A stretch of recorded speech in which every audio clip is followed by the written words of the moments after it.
Bismillahirrahmanirrahim. Assalamualaikum warahmatullahi wabarakatuh.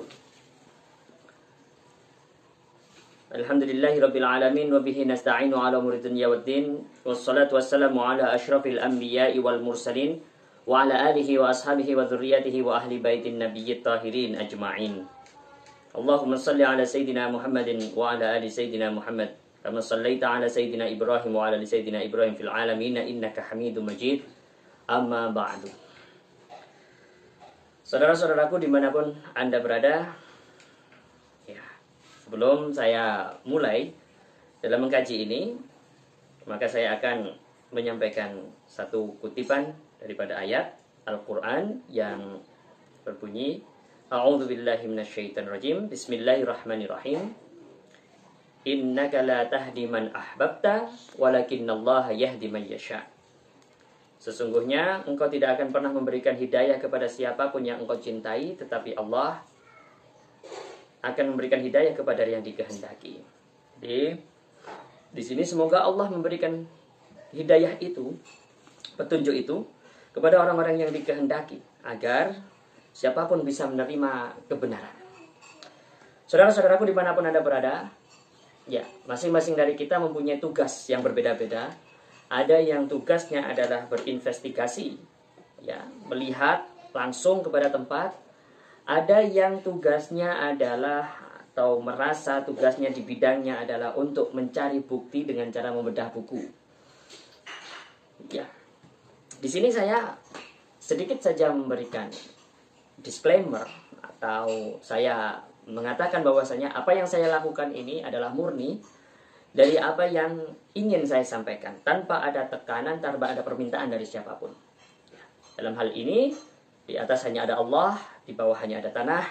Saya tidak untuk siapa-siapa, bukan karena siapa-siapa, tetapi saya semata-mata hanya ingin menyampaikan suatu hal yang salah dipahami di masyarakat selama ini, terutama tentang beberapa amaliyah-amaliyah yang ada di Siddiqiyah, atau beberapa pandangan-pandangan, pendapat-pendapat yang ada di Siddiqiyah.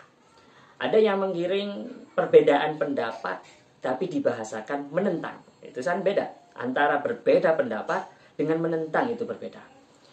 Ada yang menggiring bahwasanya menggiring dengan opini mereka bahwasanya sesat, padahal itu cuma dianggap ghairu mu'tabarah. Jadi beda.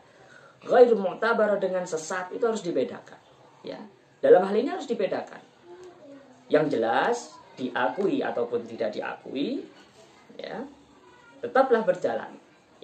Seandainya kita juga tidak diakui secara manusia, Siddiqiyah tidak diakui oleh siapapun secara manusia, ya, dari kalangan manusia, tidak masalah. Tidak diikuti tidak masalah, tidak dipercaya tidak masalah. Tapi apa yang dilaksanakan, apa yang kita rasakan selama ini, kita semuanya adalah semata-mata karena ada bukti, ya, yang kita laksanakan. Ada bukti dari, kalau saya terhadap ajaran, karena buktinya, dalilnya, kitabnya jelas, ya. Baik, langsung saja saudara-saudaraku semuanya, perihal sholat zuhur ba'dal Jum'ah yang dilaksanakan oleh warga Thariqat Siddiqiyah, ya, yang merupakan salah satu ajaran pokok bahwasanya seluruh warga atau murid Thariqat Siddiqiyah harus melaksanakan sholat zuhur setelah sholat Jumat. Hal ini mendapatkan pertentangan atau mendapatkan perselisihan di mana-mana. Seakan-akan pendapat ini pada pertama kali dikemukakan oleh Kiai Muhammad Mukhtar Mukti. Seakan-akan kita ini tidak mengikuti madhab yang mayoritas dipeluk oleh umat muslim di seluruh Indonesia, yaitu adalah madhab Syafi'i, madhab Imam Syafi'i, atau kita adalah golongan daripada Syafi'iyah, dan kita pengikut atau yang mengikuti fatwa-fatwa daripada para imam atau para mufti dari madhab Syafi'iyah, ulama-ulama Syafi'iyah. Kita dianggap, Kiai Muhammad Mukhtar Mukti dianggap berpendapat atas pedoman dirinya sendiri. Wah, banyak sekali hal-hal yang bertebaran di masyarakat yang sangat luas, ya. Karena bersumber dari seseorang atau bersumber dari manusia-manusia yang mungkin belum, saya nggak mengatakan awam, ya, belum mendapatkan dasar pemikiran yang diyakini oleh Kiai Muhammad Mukhtar Mu'ti. Ya, pada hari ini, pada saat ini, detik ini, ya, saya akan menjelaskan tentang perihal sholat zuhur ba'dal jum'ah. Ya, sholat zuhur ba'dal jum'ah. Pastinya saya tidak berbicara atas apa yang saya pikirkan dalam otak saya sendiri. Dan perlu diketahui, awal mula saya mengenal ajaran sholat zuhur ba'dal jum'ah di Thariqah Siddiqiyah sama seperti khalayak umum. Yaitu saya mengatakan sesuatu yang sia-sia. Kenapa? Karena sholat Jumat merupakan pengganti daripada sholat zuhur. Itu yang saya pahami. Karena memang hal yang demikian itu adalah bid'ah mungkarah. Yang demikian itu adalah sesuatu yang makruh. Dan macam-macam dan lain sebagainya. Baik, tapi sebagai seorang tolibul ilm, ya, sebagai seorang murid, sebagai seorang yang mencintai suatu ilmu, maka proses pembuktian melalui buku-buku, ya, melalui kitab-kitab yang dikarang oleh ulama-ulama yang berkapasitas di dalamnya, terutama bukan ulama modern, ini adalah ulama yang hidup di masa yang sudah lumayan jauh dari kita, yaitu saya akan membahas tentang pendapat yang ada di dalam kitab Tanwirul Qulub, ya, fi muamalati alamil ghuyub, yang kemarin sudah saya sampaikan bahwasanya ini salah satu kitab pegangan mursyid Thariqah Siddiqiyah. Kitab ini dikarang oleh Maulana Al-Arif Billah Al-Marhum, yaitu Syekh Muhammad Amin Al-Qurdi Al-Irbili Asy-Syafi'i madhaban An-Naqsabandi Mashraban, ya. Jadi ini kitab yang sangat luar biasa, dikarang oleh seorang ulama besar, ya, yaitu Muhammad Amin Qurdi atau Muhammad Amin Al-Qurdi Al-Irbili, yang merupakan salah satu mursyid daripada Thariqat Naqsabandiyah. Dan juga kita meyakini bahwasanya silsilah tersebut juga merupakan mursyid daripada Thariqat Siddiqiyah, karena Siddiqiyah merupakan nama silsilah. Ya. Di dalam kitabnya yang tertulis pada halaman 184, dan mohon maaf harus saya tunjukkan, nanti jangan dikira-kira saya hanya membaca terjemah. Kitab yang tertulis di dalam bahasa Arab, dan sudah saya berikan beberapa tanda penting di dalam paragraf yang nanti akan saya pampangkan di layar ini, tentang pendapat sholat zuhur ba'dal jum'ah. Pembahasan ini akan saya bagi dalam beberapa segmen, karena mengingat sangat mendalam dan sangat krusial juga, karena berhubungan dengan apa yang dituduhkan masyarakat awam secara umum kepada Thariqat Siddiqiyah, yang dikatakan menentang atau bertentangan dengan Ahlus Sunnah wal Jamaah. Maka kita cek bersama-sama. Baiklah, bismillahirrahmanirrahim. Di sini di muqaddimah paragrafnya, silakan dibaca baik-baik dengan apa yang saya tampilkan. Kemudian kalau yang ingin membeli kitabnya, silakan dibeli kitabnya, yaitu kitab Tanwirul Qulub di toko-toko kitab, dijual di sana. Yaitu yang pertama dikatakan adalah merupakan satu hipotesa, yaitu pertanyaan-pertanyaan yang mendasari dalam pembahasan ini, yaitu hal ma'tadahu Syafi'iyah min salati dhuhri ba'dal jum'ah jama'atan fil masjidi fil biladi alladhi ta'addadat fihi al-jum'ah. Ya. Apakah para ulama Syafi'iyah di zaman dahulu, ya, melaksanakan sholat zuhur ba'dal jum'ah secara jamaah di dalam masjid di suatu desa, apabila di desa tersebut pelaksanaan sholat Jumat ada di beberapa tempat yang berdekatan. Ya. Banyak sekali yang melaksanakan sholat Jumat dan banyak masjid yang saling berdekatan. Wajahalatis sabiqah minha. Dan apakah para ulama Asy-Syafi'iyah itu dulu tidak mengetahui hal demikian itu? Iqdamun ala ibadatin batilah. Sehingga mereka melaksanakan sholat zuhur ba'dal jum'ah ini karena kebodohan itu, sehingga melaksanakan ibadah yang batil, ibadah yang tidak sah. au tafri ala qaulin dha'ifin fil madhab, atau mengikuti suatu perkataan yang dhaif, yang lemah pendapat tersebut di dalam suatu pandangan madhab. Ishtadda dha'fuhu, yang mana semakin hari semakin parah kelemahan daripada pendapat-pendapatnya. La yasihu ayyal tafid ilai, yang tidak diperbolehkan atau tidak disahkan kita mengikuti pendapat tersebut. Atau yang beranggapan bahwasanya ini melaksanakan bid'ah mungkarah, ya, bid'ah yang mungkarah, bid'ah yang dibenci oleh Allah Subhanahu wa taala. Yanha anha wa yushaddidu ala fa'iliha. Sehingga semuanya mengatakan, semua melarang terhadap pendapat sholat zuhur badal Jum'ah itu, ya, serta mereka mengecam para pelaksananya. Ya. Apakah demikian yang terjadi? Nah, ini nanti akan dibahas di paragraf selanjutnya. Kemudian hipotesa yang selanjutnya yaitu adalah wahalil ingkaru ala ulaika al-musallin minad dain. Apakah yang mengingkari kepada mereka-mereka yang melaksanakan sholat zuhur ba'dal Jum'ah itu minad dain, termasuk dihukumi hutang? Maksudnya dia meninggalkan sholat zuhur, tidak sholat Jumat, ya, setelah sholat Jumat tidak melaksanakan sholat zuhur, apakah dihukumi sebagai hutang? Nah, ini nanti akan dijelaskan di paragraf selanjutnya. Kemudian hipotesa selanjutnya adalah wahal akhta al ulama asy-syafi'iyah, apakah ulama-ulama Syafi'iyah pada waktu itu salah, ya, melakukan suatu kesalahan fil fatwa, dalam memutuskan sebuah fatwa.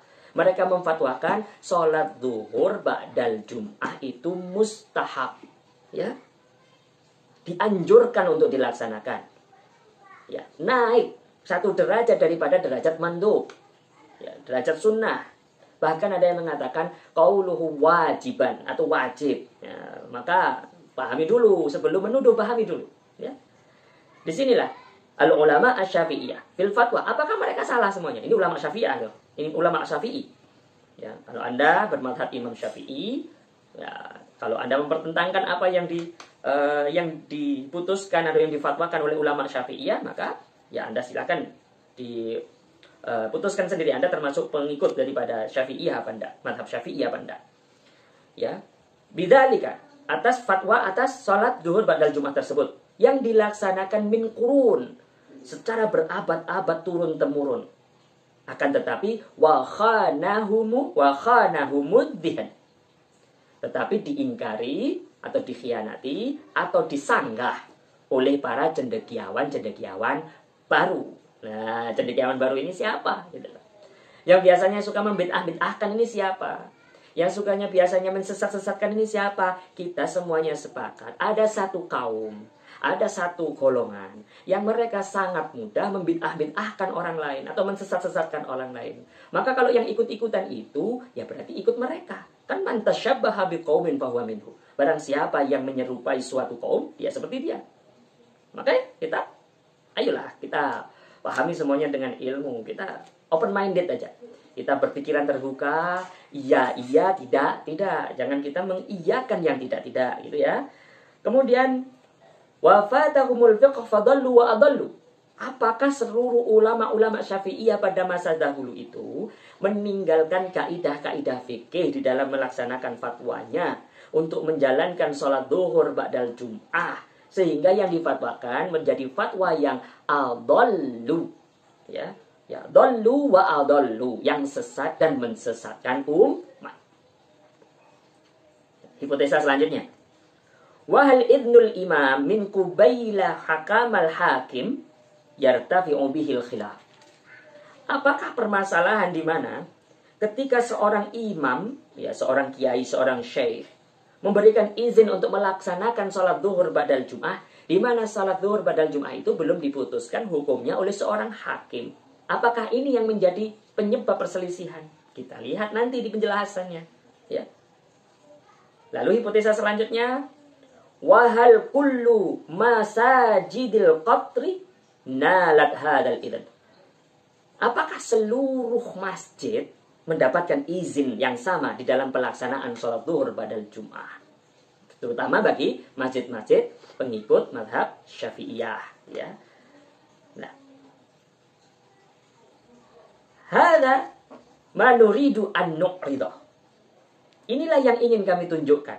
Bukan kata saya, bukan kata Siddiqiyah, ya, bukan kata Kiai Muhammad Mokhtar Mukti, tetapi ini adalah kata daripada Muhammad Amin Al-Qurdi, Syekh Muhammad Amin Al-Qurdi, ya, Asy-Syafi'i, madhaban wan Naqsabandi masyraban, ya, bertarekat Naqsabandiyah.